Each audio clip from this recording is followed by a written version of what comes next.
बाकी बड़े उम्र के लोग अलग हैं। 1 लाख युवक जान गंवाते हैं हर साल लापरवाह ड्राइविंग के कारण।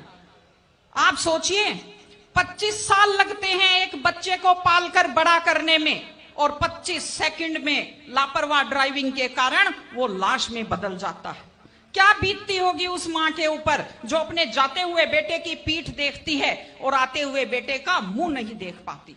आप लोग क्या सोचते हैं, अगर आप अपनी पावर दिखाना चाहते हैं तो मिल्खा सिंह की तरह तेज दौड़िए, या कि आप नीरज चोपड़ा की तरह, देवेंद्र झाझड़िया की तरह आप तेज भाला फेंकिए मोटरसाइकिल का कान मरोड़ने में, या तेज गति से कार भगाने में कोई बहादुरी नहीं होती। अगर आप सोचते हैं कि आप बड़े हैंडसम और डैशिंग दिखते हैं तेज गाड़ी भगाते हुए, आप डैशिंग हैंडसम नहीं दिखते, आप लापरवाह दिखते हैं, आप बेपरवाह दिखते हैं, आप बेवकूफ दिखते हैं।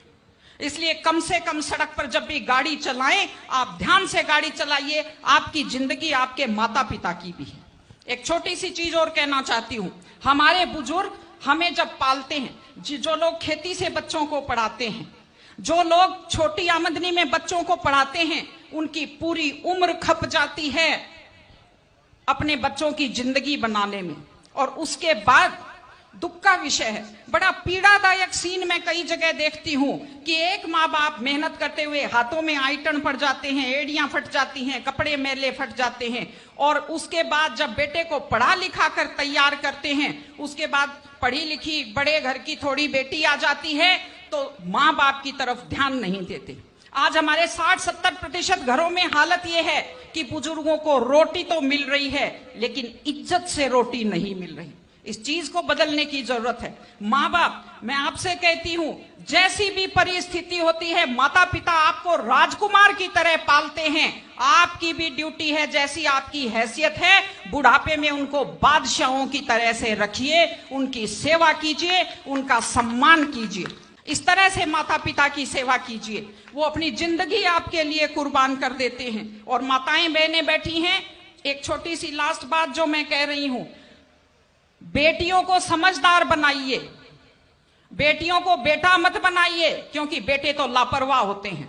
बेटियों को समझदार बेटी बनाइए। जब वो घर से बाहर जाती है तो उसको समझाइए कि वो साथ अपने घर की इज्जत लेकर के जाती है। बेटियों को समझाइए कि कैसे लोग मीठी मीठी बातों का जाल लेकर शिकारियों की तरह से घूमते हैं, और अपनी बेटी को संस्कार दीजिए कि वो जिस घर में जाए अपने सास ससुर की सेवा करे। आजकल मैंने नया ट्रेंड देखा है, बेटियां माँ मम्मी की तो बहुत चिंता करती है लेकिन सास की चिंता नहीं करती हैं। ये गलत चीज है। औरत घर की धुरी होती है। अगर वृद्ध लोगों की चिंता नहीं करेंगे तो हमारे वृद्ध लोगों को सुरक्षा कैसे मिलेगी, उन्हें सम्मान कैसे मिलेगा, इनकी जिंदगी खुश कैसे होगी। इसलिए कोई भी कौम तभी आगे बढ़ती है जब वो संस्कारवान हो, जब वो मेहनती हो, जब वो शिक्षा पर ध्यान दे। हमने ये सब किया है, मैं आपको बधाई देती हूं।